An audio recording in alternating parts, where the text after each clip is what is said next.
Baiklah, di sini saya akan menjelaskan tentang angin gunung dan angin lembah. Angin gunung atau angin lembah merupakan angin yang bergerak di sekitar kawasan gunung dan lembah. Angin gunung merupakan jenis angin yang bergerak dari gunung menuju lembah, dan sebaliknya, angin lembah bertiup dari lembah menuju gunung. Proses terjadinya angin gunung dan angin lembah tidak jauh berbeda dengan angin darat dan angin laut. Proses terjadinya angin gunung dan angin lembah.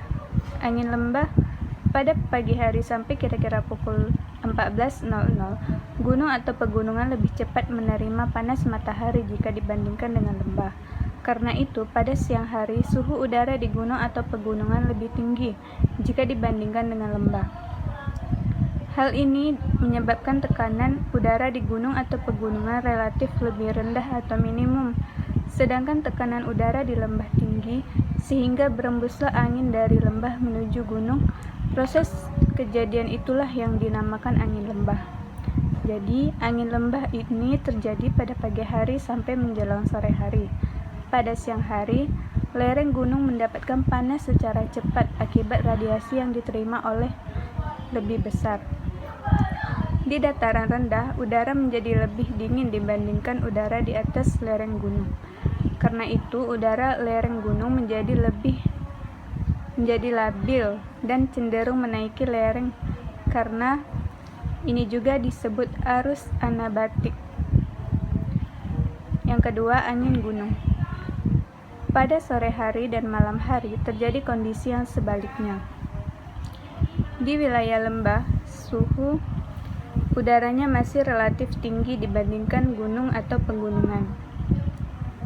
Hal ini menyebabkan tekanan udara di lembah lebih rendah atau minimum. Akibatnya berembuslah angin dari arah gunung menuju lembah. Itulah yang dinamakan angin gunung. Suasana kedua angin ini akan sangat terasa jika kita berada di wilayah kaki gunung atau pegunungan.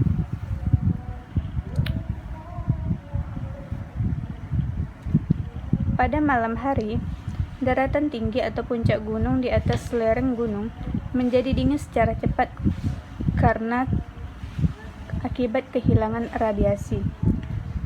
Oleh sebab itu, di puncak gunung bertekanan lebih tinggi dibandingkan dengan di lembah.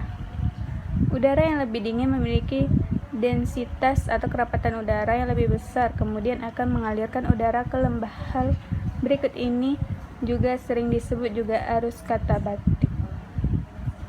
Demikian penjelasan dari saya atas terjadinya proses angin gunung dan angin lembah.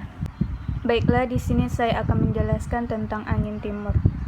Angin timur adalah salah satu jenis angin yang berhembus di Indonesia. Terjadinya angin ini dari gerakan massa udara. Karena itu, perbedaan tekanan udaranya yang mencolok antara daratan dan samudra. Proses terjadinya angin timur yaitu satu, kedudukan matahari pada belahan bumi utara. Planet bumi melakukan gerakan rotasi dan revolusi dengan mengelilingi matahari, sehingga kedudukan matahari terhadap bumi berbeda pada periode tertentu. Pada bulan April sampai Oktober, maka akan menjumpai kedudukan matahari berada dekat dengan bumi. Terlebih pada belahan bumi bagian utara, sehingga benua Asia lebih banyak mendapatkan sinar matahari atau lebih panas. Karena itu, apabila dibandingkan dengan benua Australia. Yang kedua, tekanan maksimum benua Australia dan tekanan minimum benua Asia. Saat benua Asia mendapatkan sinar matahari secara maksimum, maka suhu pada benua Asia ini menjadi lebih tinggi dibandingkan dengan benua Australia. Proses angin timur ini pada daerah yang mempunyai suhu lebih tinggi, tentunya akan mempunyai tekanan udara lebih rendah, sehingga benua Asia memiliki tekanan udara yang rendah atau memiliki tekanan minimum. Hal ini apabila dibandingkan dengan benua Australia yang suhunya lebih rendah, namun memiliki tekanan lebih tinggi atau tekanan maksimum. Yang ketiga, pergerakan udara. Sifat udara bergerak dari tempat yang memiliki tekanan tinggi ke tekanan yang rendah. Setelah itu, akan terbentuk adanya angin, sehingga dapat mengetahui bahwa udara berhembus dari benua Australia menuju benua Asia. Udara bergerak dari benua Australia menuju benua Asia sehingga terjadi angin timur ini. Angin bertiup dari bulan April sampai Oktober, karena yang menyebabkan kedudukan matahari pada belahan bumi utara, sehingga angin yang bertiup ini membawa sifat-sifat kering. terlebih telah melewati banyak gurun pasir yang dapat menimbulkan musim kemarau. Selanjutnya yaitu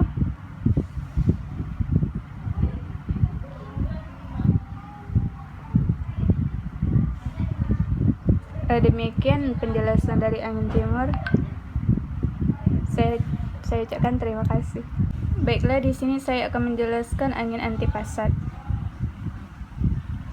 Penyebab dan proses terjadinya angin antipasat yaitu intensitas penyinaran matahari di daerah atau kawasan khatulistiwa bisa dikatakan sangat tinggi. Posisi planet bumi yang sedikit miring pada sumbunya dan juga gerak rotasi bumi mengakibatkan permukaan bumi yang terkena sinar matahari akan berubah sepanjang tahun, seolah matahari bergerak dari sisi utara bumi ke sisi selatan bumi dan sebaliknya. Peristiwa ini bisa menimbulkan sebuah fenomena alam tahunan yang dikenal dengan nama fenomena equinox. Posisi matahari yang seolah bergerak tersebut ternyata membentuk sebuah kawasan akibat adanya pemanasan tinggi yang disebut Intertropical Convergence Zone, dan kawasan ini akan berpindah setiap tahunnya.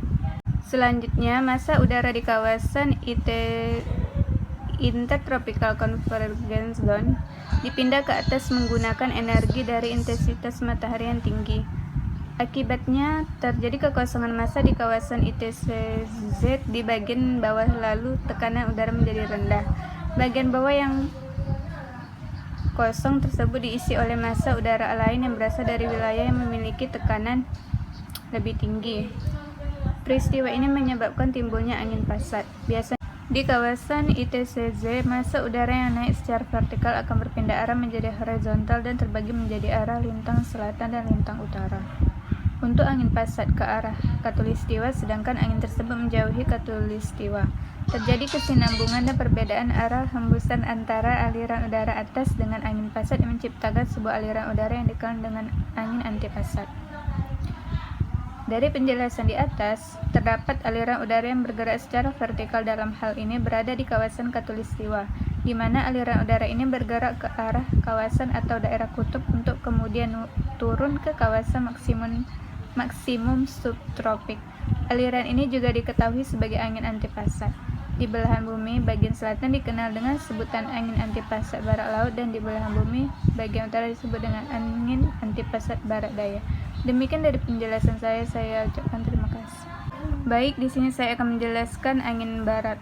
Angin barat adalah angin yang berhembus dari arah Asia menuju Australia melalui Samudra Hindia. Angin ini terjadi pada periode Oktober hingga April ketika matahari berada di belahan bumi selatan atau 23,5 derajat lintang selatan dan bergerak menuju khatulistiwa. Pada kondisi tersebut, dataran Australia akan mendapatkan penyinaran matahari yang maksimal sehingga tekanan udaranya rendah dan suhunya relatif tinggi. Sedangkan pada dataran Asia akan mengalami musim dingin sehingga tekanan udaranya tinggi dan suhunya rendah. Angin barat ini yang menyebabkan terjadinya musim penghujan di Indonesia. Demikian penjelasan dari saya ucapkan terima kasih. Baiklah, di sini saya akan menjelaskan tentang terjadinya angin darat dan angin laut. Angin darat terjadi ketika pada malam hari energi panas yang diserap permukaan bumi sepanjang hari akan dilepaskan lebih cepat oleh daratan atau udara dingin. Sementara itu di lautan, energi panas sedang dalam proses dilepaskan ke udara. Gerakan konvektif tersebut menyebabkan udara dingin dari daratan bergerak menggantikan udara yang naik di lautan sehingga terjadi aliran udara dari darat ke laut. Angin darat terjadi pada tengah malam dan dini hari. Sedangkan angin laut terjadi ketika pada pagi hingga menjelang sore hari. Daratan menyerap energi panas lebih cepat dari lautan sehingga suhu udara di darat lebih panas daripada di laut. Akibatnya, udara panas di daratan akan naik dan digantikan udara dingin dari lautan. Maka terjadilah aliran udara dari laut ke darat. Angin laut terjadi pada sore dan malam hari. Sekian, terima kasih. Baiklah, di sini saya akan menjelaskan angin siklon dan antisiklon. Angin siklon adalah angin yang masuk ke daerah pusat tekanan rendah atau daerah depresi yang dikelilingi oleh wilayah pusat tekanan tinggi, kemudian berputar mengelilingi garis-garis isobar. Arah putaran siklon di belahan bumi utara berbeda dengan di belahan bumi selatan. Gerakan siklon di belahan bumi utara berlawanan dengan arah jarum jam, sedangkan antisiklon, yaitu angin yang bergerak keluar dari daerah pusat tekanan tinggi, berputar mengelilingi garis-garis isobar menuju daerah-daerah tekanan rendah di sekitarnya. Di belahan bumi utara, gerakan antisiklon searah dengan putaran jarum jam, sedangkan di belahan bumi selatan berlawanan dengan arah jarum jam. Antisiklon memiliki kecepatan gerak tidak terlalu tinggi. Demikian penjelasan dari saya, terima kasih. Selanjutnya, proses terjadinya angin puting beliung.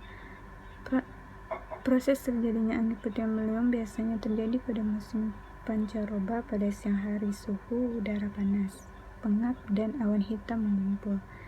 Akibat radiasi matahari di siang hari, tumbuh awan secara vertikal. Selanjutnya, di dalam awan tersebut terjadi pergolakan arus udara naik dan turun dengan kecepatan yang cukup. Jelaskan proses terjadinya angin panas. Angin panas atau angin fon adalah angin yang bersifat kering dan panas yang turun dari lereng pegunungan.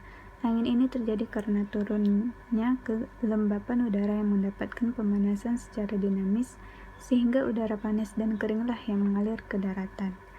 Angin bahorok. Angin bahorok terjadi akibat keberadaan angin muson. Saat terjadi angin fon di wilayah Sumatera, angin muson di Tenggara mengalami perubahan menjadi angin muson dari barat daya. Transformasi tersebut menyebabkan massa udara dalam angin mengalami penguapan secara langsung di atas pegunungan. Angin kumbang.